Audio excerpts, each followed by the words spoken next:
Yo, what's going on guys? It's your boy Entity here, and welcome back to my discussion series on the Pokemon anime.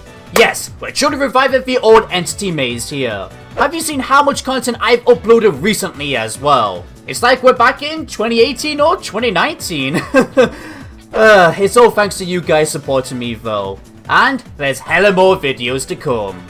Anyway, regardless of that, today we'll be discussing my personal opinions on new upcoming content for the Pokemon Journeys anime, which includes a brand new poster and details for an upcoming arc regarding the Darkest Day.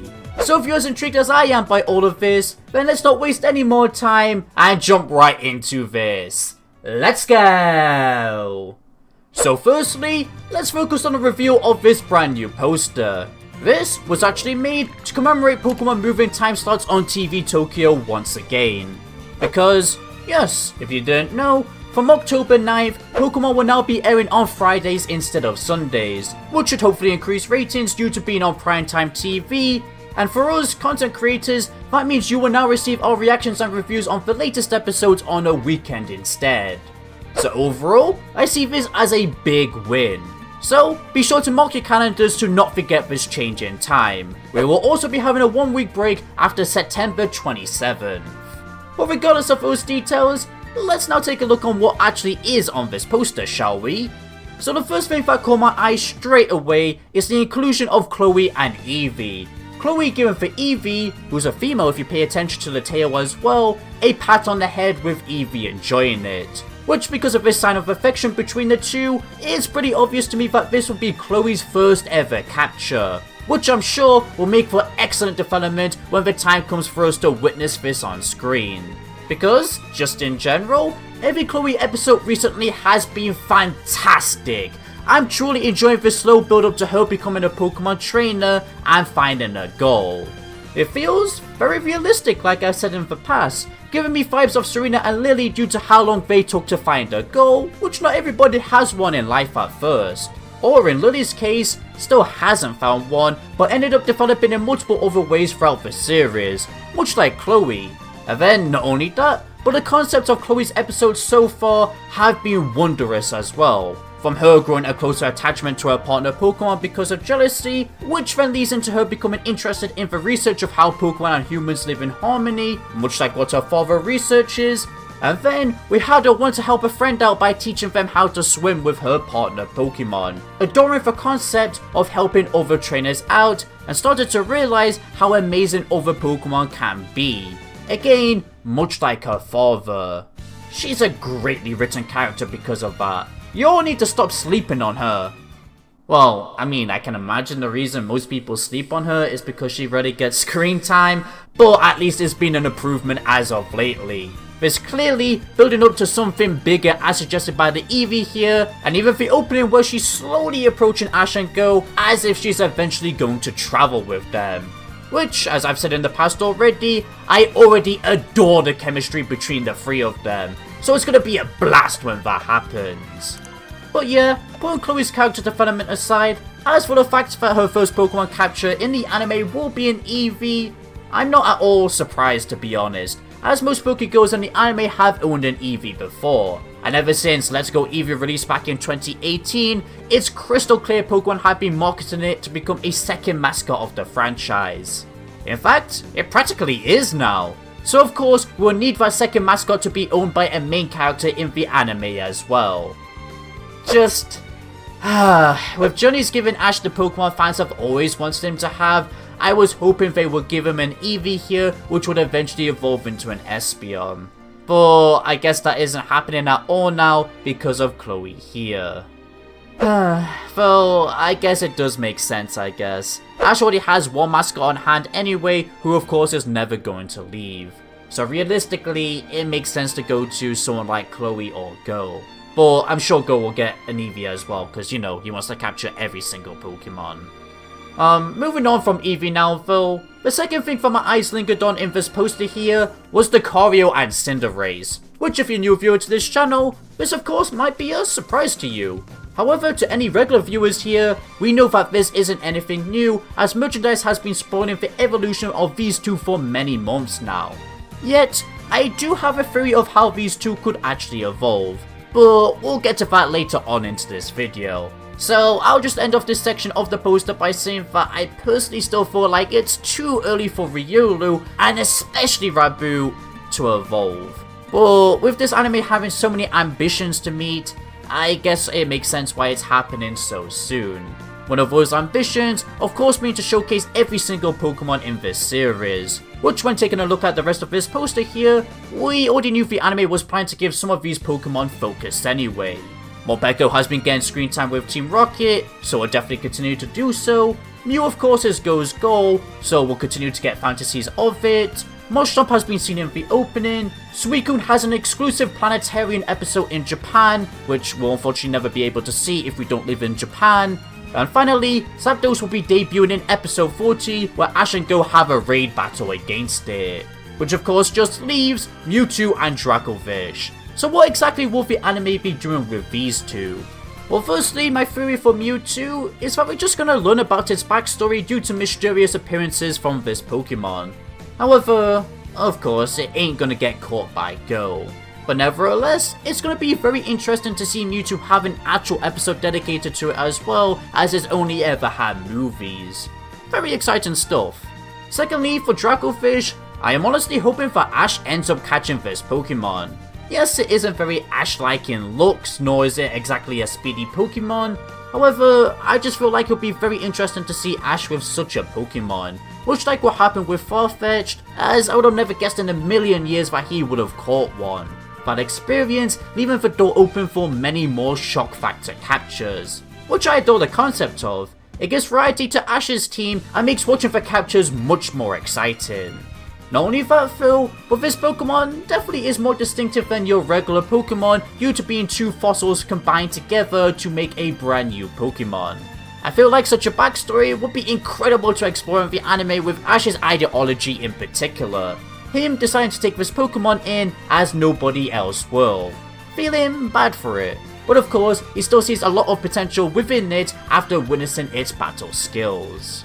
I mean, either way we will see a backstory from this Pokemon as it's its main gimmick, but there's just so much potential that can be done if the anime focuses it around Ash. Which is why, like I said, I really hope this Pokemon goes to Ash. And with that said, we've now come to the final part of this poster, which is the inclusion of Zacian and Zamazenta. And the reason why I left them so late is because it transitions nicely into our next topic for this video, where the two play a major role in. And that is the reveal of the Darkest Day arc. As said in an article by Famitsu, quote, "The Sword and Shield edition, aka the Darkest Day arc, will start on October 23rd for 4 weeks, 4 episodes aka, with Ash and Go approaching the legends and secrets of the Galar region." Synopsis: a huge Pokemon goes out of control. Ash and Go head to investigate the incident in the Galar region. What I witnessed there was the huge and runaway Pokemon. In order to save this crisis, Ash fights with the champion Leon, and Go solves the mystery with Sonia, who is aiming to become a professor. Behind the incident is an organization that aims to revive the Black Knight, a catastrophe.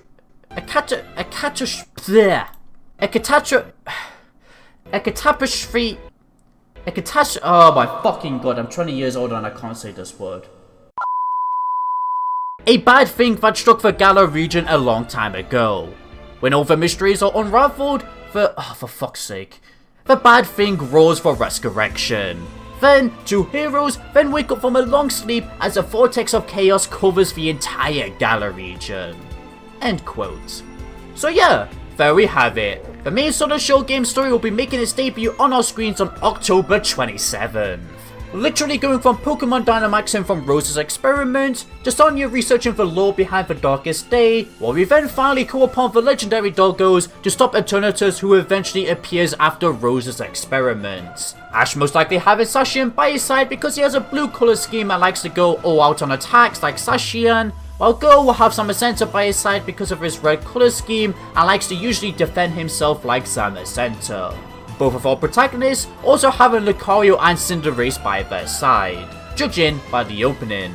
The two may be potentially both evolving at the same exact time in the actual battle against Eternatus if merchandise release dates are anything to go by, which would be a pretty hype scene, not gonna lie. Of course, the story will have some twists like any other game plot in the anime though. Just we need to wait and find out what exactly they will be. Now, I know many of you watching will be very excited to watch these episodes, and I can completely understand why. I kinda am too. However, I can't but also admit that I am also quite personally disappointed with this news as well. I guess first of all, to explain why, I'll say that while I'm glad we're finally receiving an arc longer than 2 episodes, as if you didn't know, the writer said towards the start of Pokemon Journeys that there wouldn't be any arcs longer than 2 episodes to make sure new viewers can jump in this anime at any time. The fact they're shoving the Darkest Day arc into Season 1 out of possibly 3 seasons, as every anime series since Black and White has had 3 seasons, just doesn't feel right. Events that big should be saved for later seasons, as Season 1 of any Pokemon series is just meant to introduce the series anyway. And yes, while I'm sure there will be so many more hype moments in Season 2 and 3, such as, I don't know, all characters returning, all of this still feels rushed to me. Only 1 cameo of Eternatus and 1 build-up episode before this 4-part arc where the Darkest Day happens? There should have really been more build-up in my opinion. I mean, yes, there of course will be build-up in those 4 episodes as well, but I would much rather it, again, be spread out evenly. You know, much like how the writers handled Team Galactic and Team Flare before their climax arcs. Build-up episodes randomly being placed in the series, and not just literally before the actual climax. And before some of you mentioned the 8th arc from the Sun and Moon series, as I know you like to call that rushed for some reason, let me remind you that that had 12 episodes instead of 4 to establish the new characters and plots, the climax being 2 episodes, while 10 were build-up.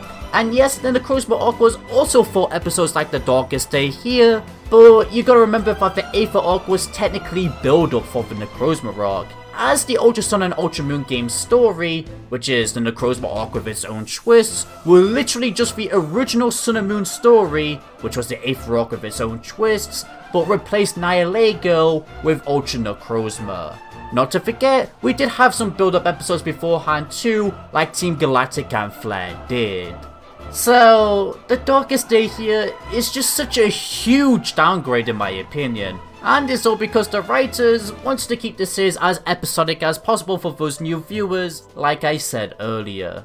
Which just really damages the true potential this series has. And yes, while Sun and Shield's story is definitely more on the simplistic side compared to all the other Pokemon games, I always look forward to seeing how the anime do their own twists with the game's story. So I was hoping they would extend the Darkest Day to be more than what it is, but judging by the synopsis we've got there, there's gonna be rarely any twists whatsoever, and again it's all done in 4 episodes instead of how I really wish it wants to be with being spread out with built-up episodes. I hope this didn't come across as me ranting, but it just hurts seeing Journeys be so limited in what it can do because of that stupid rule. But here's hoping that some kind of change will be made in the future.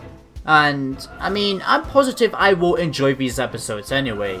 As my friend KG Prestige said on Twitter, I love the episodes, not the series. Like literally, I cannot think of a single terrible episode of Journeys so far. Just the way it's actually structured though, is what's hurting it as a series as a whole. I'll explain even more of this in my Journey Season 1 review once Season 1 ends as well. So stay tuned for that.